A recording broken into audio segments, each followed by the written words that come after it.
sang aton banwa nga Tacorong. Kag damo gid nga salamat kag ang aton ang tinituyo sang aton nga incoming councilor para gid magalagad sa katawhan diri sa City of Tacorong. May dayon nga aga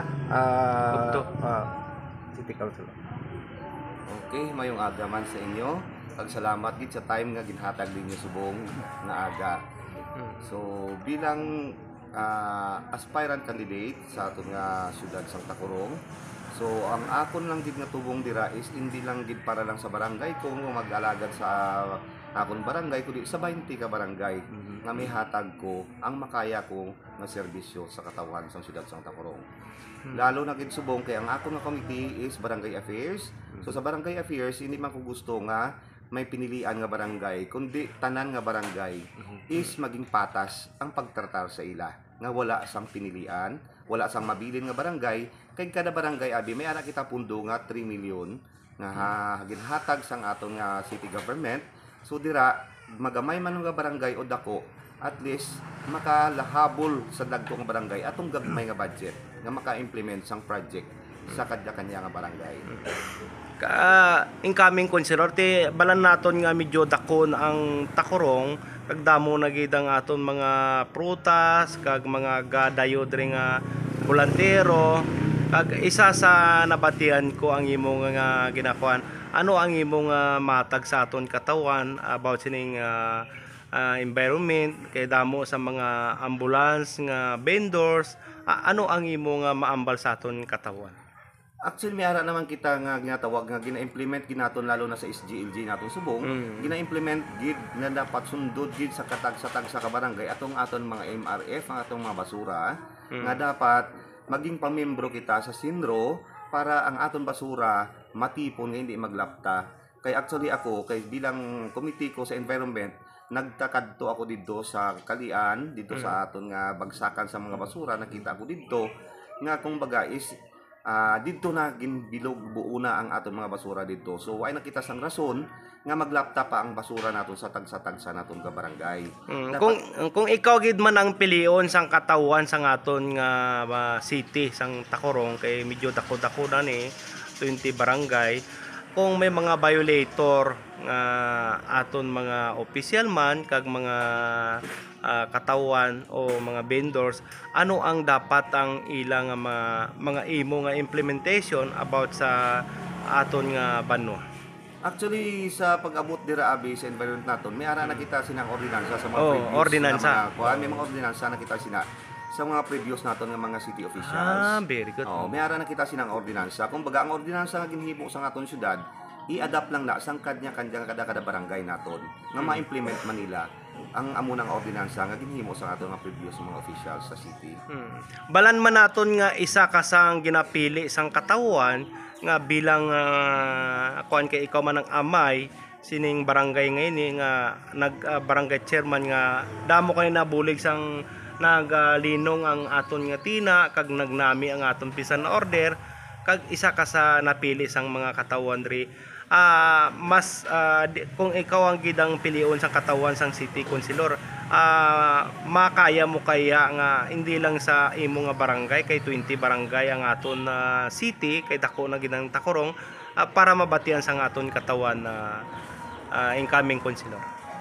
Actually inaabi hindi man naton na basta-basta masulbar ina nga problema. Kung masulbar naton ina nga problema kung iamat-amat naton nga itap ang kada barangay.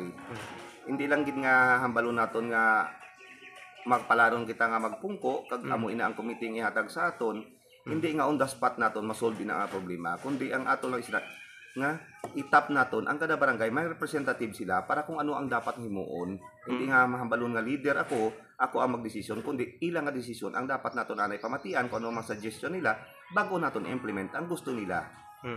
Amo na lang imo nga mga plataporma kap sa imo nga pagka city councilor. Ano ang imo nga number sang balota? Ang numero ko sa balota is number 10. Sige, baka may katanungan si TV9. Ano gid ang naghagit kay Kap Juan Gabyo nga magdalagan sang city councilor kay kon tanawon ta executive na ang imong position as chairman sa Barangay Tina pero mas dako-dako ang ligwa ang imo responsibilidad sa city councilor. Anong naghagit? Actually, para sa akon, kumbaga is kontento na tani ako bilang ka-leader sang among nga barangay. Pero damo nga katawhan naghagit sa akon nga ang hambal sa akon is mag-testing ako kay nakita nila kung ano ang nahimuan ko sa akon nga barangay. So nag-try ako na magsali sa convention. So within 34 nga na mga barangay, sa 34 nga nagisali sa convention nga mga nagpili, so 30 kabuto ang nakuha ko. So unexpected nga hindi ko kilala atong mga nagpili ko sino ang makasulod sa line-up. Pero isa ako dito sa pinakataas nga nakakuha sa buto. Very good. For the record, Kung sakaling ikaw ay palarin, ano po ba ang mga priority mo nga programa pag ako imuon nga una? Sa lahat ng mga kandidato, may kanya-kanya kasi ng mga komitiba na ginhatag. So, hindi pa naton gid ma-finalize kung ano gid, pero actually sa ako nang ginhatag ng komitiba sa ako kung mapalarong gid man is barangay affairs kag environment. Basi may mga changes pa ina during kung kaluyan gid man nga mga pungko. Basi kung may ara pa nga changes, nga instead nga amo ng komite hatag sa akon, basi mahatag pa sa iba.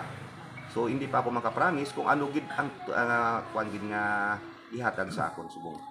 Madamo nga salamat kag balan namon nga medyo kapoy kasubong pero madamo pinaka proud ako sa imo nga incoming city councilor. Tingalam ako nga ikaw gimpili sa nga may sini nga barangay kay bisan bago ka lang abot gintagaan mo kami time nga maka-interview sa imo. Madamo gid nga salamat sa imo incoming councilor. so siguro mensahe, parting words, para sa tanan nga 20 ka barangays nga sa palabuton nga Marso 28 magsugod na ang campaign nga magbisita kagid sa matag barangay kag matag purok. Mensahe.